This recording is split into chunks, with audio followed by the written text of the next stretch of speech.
For a few minutes after that, Sunny was in a dark mood, but then he pulled himself out of it and inhaled deeply, trying to enjoy the fresh air.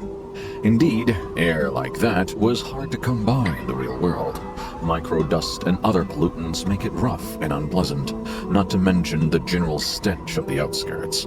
In the better parts of the city, sophisticated filtration systems worked diligently. However, filtrated air tasted sterile and stagnant.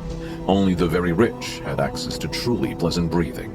And here he was, able to enjoy an unlimited amount of pristine, delicious air like a second-generation chibble. Truly, being chosen by the spell has its benefits.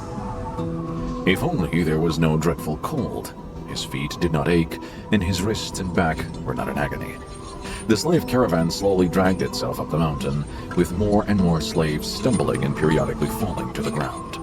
A couple of times, those who could not walk anymore were taken off the chain and unceremoniously tossed off the road, down into the abyss that loomed to the left of it.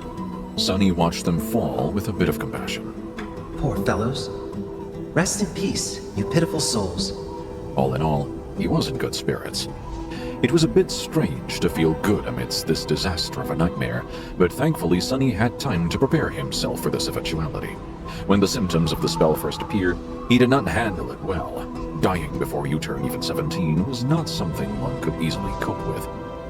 But in the end, it only took Sunny several days to come to terms with it.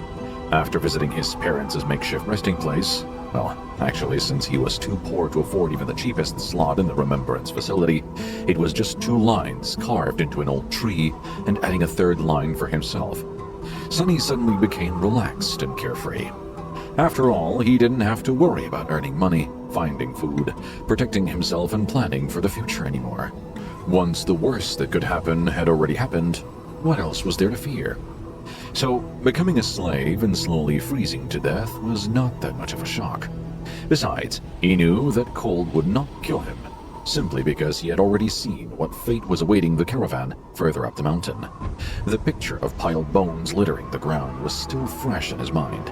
Most likely, it was a pack of monsters that were going to do the caravan in, and by the look of it, the attack was going to take place in a matter of hours, not days. So, he still had a chance. Using the opportunity, Sunny decided to take another look at his status and summon the runes again. The last time, he was too outraged by the aspect and didn't study the attributes well. While not as important as one's aspect, the attributes were often the deciding factor between life and death. They represented one's natural traits and affinities, sometimes even providing passive abilities and effects. Fated. Attribute description. The strings of fate wrap tightly around you. Unlikely events, both good and bad, are drawn by your presence. There are those who are blessed, and there are those who are cursed, but rarely both. Mark of divinity. Attribute description. You bear a faint scent of divinity, as though someone briefly touched by it once, a long time ago. Child of shadows. Attribute description. Shadows recognize you as one of their own. Interesting.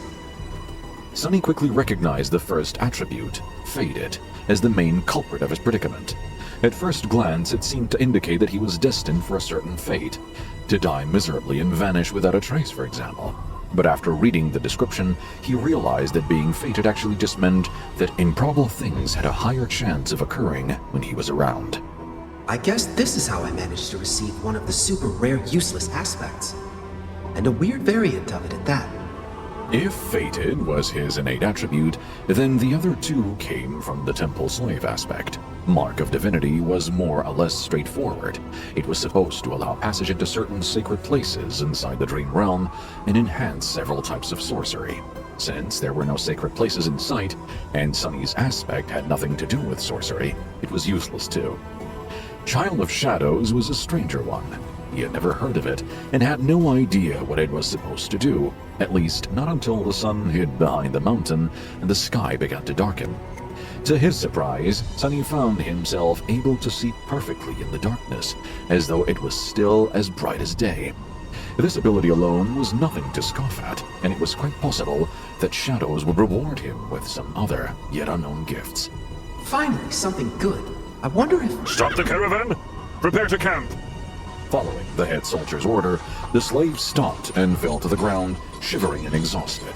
The small clearing where the road widened was somewhat protected from the wind by a protruding mass of rock, but it was still too cold to rest with ease.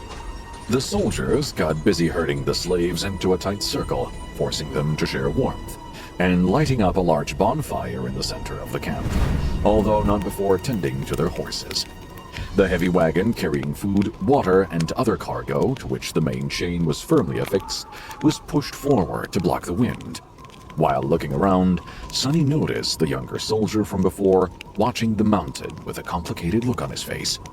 What a weirdo. Soon the bonfire was blazing. The stronger slaves tried to find their way closer to the fire, while the weaker ones, like Sonny, were forced to sit at the outer end of the circle, with their backs freezing in the cold. Of course, any movement was encumbered by the fact that they were still shackled to the chain. That's why the familiar broad-shouldered slave ended up just where he started, despite all of his efforts to get closer to the flame. "Damn Imperials!" he hissed, clearly irritated. The soldiers walked among the slaves, giving them water and food. Sonny, just like everybody else, received a few sips of icy water and a small piece of rock-hard, moldy bread. Despite its unappetizing look, he forced himself to eat the whole thing, just to be left as hungry as he was before. By the looks of it, he wasn't the only one. The shifty slave that had been walking behind him looked around in anguish. By all the gods! They used to feed me better even in the dungeons! He spat on the ground, desperate. And most of us innocent men in the dungeon were there waiting to visit the gallows too! A few steps away from them, where the paved road ended and sharp rocks began, a scattering of bright red berries were growing from the snow. Sonny had noticed them before, clustering here and there along the road, and even noted how pretty those resilient things looked contrasted against the white. The shifty slave's eyes glistened as he tried to crawl towards the berries on all fours. "I would advise against eating those, friend."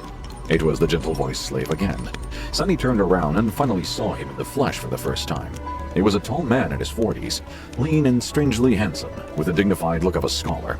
How a man such as him ended up a slave was a mystery, yet there he was. You and your advice again! What?